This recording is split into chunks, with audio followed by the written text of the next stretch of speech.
Who sold they soul? I hear a lot of references towards people selling their souls or who sold their soul. But I never hear any definitive definition about what the hell is someone talking about when they say, man, he sold his soul. She sold out. She sold her soul. This is because, well, people talk about it and never have any details because they don't know much about what they're talking about. Much at all. I think a lot of you need to hold back from saying that because you don't know what goes on in the process of someone selling their soul. Welcome. This is Foundation for Elevation Station.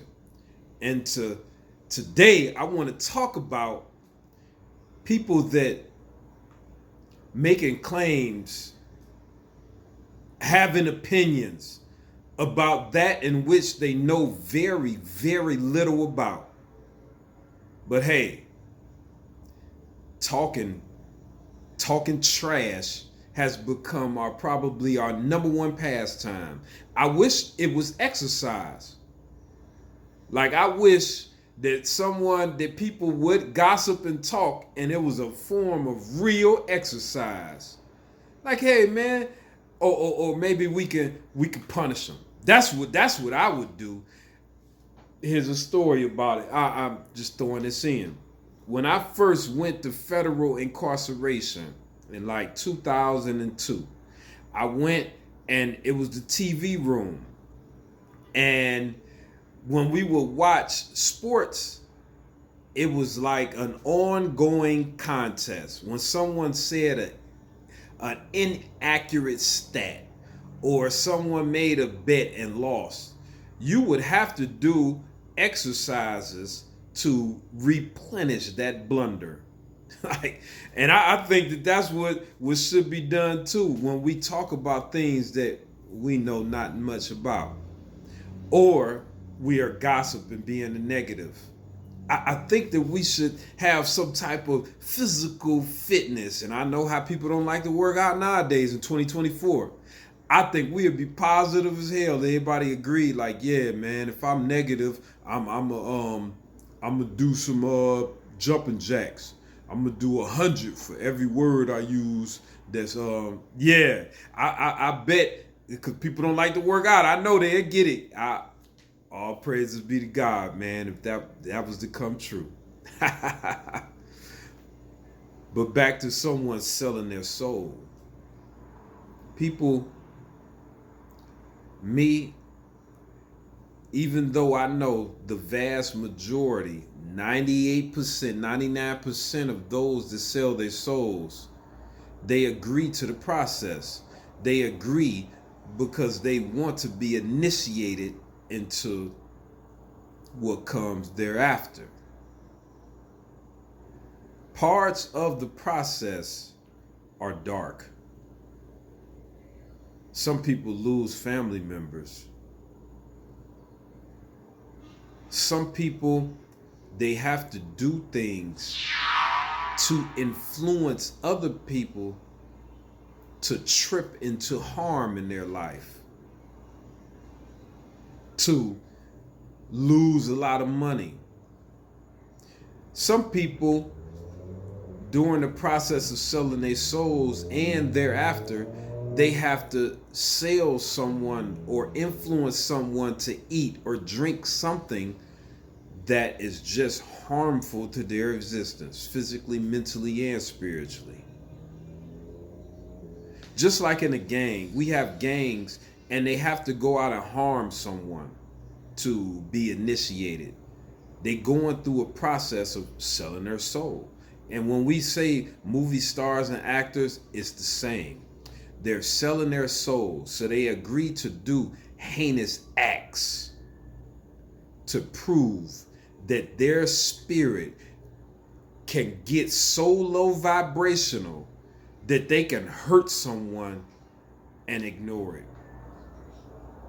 They can watch, even their Jesus Christ could be coming across and he could be bleeding and carrying a cross for them. The initiation is, I can ignore him and his pain. Matter of fact, I can go up to him and say, "Hey, how you doing, man? Oh man, oh man, how your day going?" And he could look at him and know that, man, you don't see all this blood? You don't see me carrying this? Or you just really gonna sit in my face and talk about, "Hey, how are you?" Like, woo! How in depth can a person get with a lower vibrational satanic spirit than to do something like that? To get in their Christ face and say, "Man, hey, how are you, man? Oh man, it's such, all right, have a good day." And to just ignoring.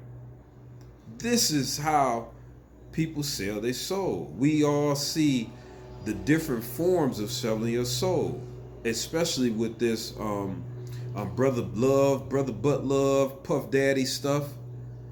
It's a lot of people that accept contracts and they have to do things to get those contracts. It's clear. It's right here. It's right here. It's all of us. All of us do certain acts that bring our spirits, our souls to such a low vibrational level that we sell our soul. But we can't make it back. That's the great part. We can repent. We can't say, "I did something that was beneath the creed that I stand by. And I use this opportunity to atone for that in which I done unconsciously or consciously." The fiendish greed that I had in my heart to get more, to be more, was too much. But now I apologize for selling my soul. See, it's just that easy. We can atone for our wrongdoings, and God still gives us the grace and time to do so. So if you have found yourself in a position as such, apologize to the person. Make it heartfelt. You know how we be talking and gossiping and having fun at the game and talking real fast? Yeah. Talk like that in front of the person you harm. Like, "Hey man, I'm so sorry, man. I was a piece of work and I'll do it. I won't do it again. Would you please take me back into your life?" Like, first apologize to God, then to the person. It's not as hard as we think it is. We are good people at the core. To sell your soul is not the end of the road. It's some comeback. Yeah, it is some comeback if you believe in the Lord that is. So I say I love you. Until next time, Foundation for Elevation Station. Peace. It's a direct cause of the breakdown in our black family structure. And of course, there are many black people who consider those fighting words, because as black women, we have never been subject to the kind of examination that our men have been subject to since we have been here. We have been somewhat protected and shielded from any kind of critiquing about our personal behavior, whereas our always been up for examination. The book is not an attack on black women. I have never said that all black women do everything that I list in my book. None of us have lived long enough to do everything. that I list in the book, but most of us do some of the things that I've listed in my book. And I do say that it is not because of generalizations that we are all victimized by some of the negative patterns of behavior in the book, but the book just represents our collective contribution. This is some of everything that we have done or that we do daily that contributes to the breakup of our relationship, the destruction of our man, and the failure of our children to be able to function. They did not tell us that all of that, being my own person and I'm independent, would lead to separation, loneliness, celibacy, and lesbianism. They didn't tell us that if you give up the man, you're going to take one of these things and it's worse and it will destroy your nation. They didn't give us that information. They made us think that it was some kind of glorified position to brag about the fact that I got my own job, my own credit card, my own car, so I don't need no man. I don't even know how we got that mixed up. Ain't none of that got nothing to do with being with no man.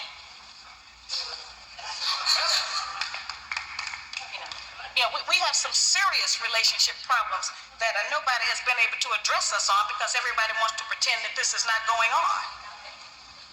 Over 60% of our women are single, widowed, separated, or divorced. They don't have a man. I just came out of Florida and they got a housing complex that the Urban League built, which is a black organization that is for women and children only. They say they don't allow any men in there. I didn't have time to deal with it, but I talked about them real bad. That's the silliest program I've ever heard of. You know the women that had men if they got a bunch of children. They need fathers. They need protection. We hear about the drug problem that we have in our projects across the country. It's one of the major places that we have a drug problem. We talk about the great strength that we have as black women. Well, the welfare department don't rent government apartments to single black men. Those apartments belong to black women who are allowing this to go on in their home. We have not looked at what part of the responsibility do we share. Yes, black men sell a lot of drugs, and a lot of us black women get the money from them drugs and buy some of these fancy clothes we wear. Drive around in some of these fancy cars. He is not doing these things alone and without support from us, whether they are good or bad. See, we have a lot of power. We are very strong women. I'm saying strength in the wrong direction. We're using it to tear our man down, tear our nation down instead of building it up. Having an education and a job does not necessarily mean you have a successful life. I keep telling black women that to raise a child, they say, well, I provided with food, clothing, and shelter. That's not raising a child, that's maintaining one. To raise a child, you need a parental coalition of a man and a woman. We have sons who are, by not having a father in the home, they don't know how to respect women. They take on the black feminine female emotionalism. They're doubtful, they're indecisive, they can't make a decision. They don't know what to do about being a man because we can't teach them that. We don't have that knowledge. We have daughters who grew up in a home where they don't see any affection, where there's no man there. They go out into the world and try to mate. They don't have no idea how to be no woman to no man, how to function in a house with a man, because they haven't seen it. Most of our children, just like us, get all the information we have about how you be with a mate off television. It's the only medium that shows us anybody being together.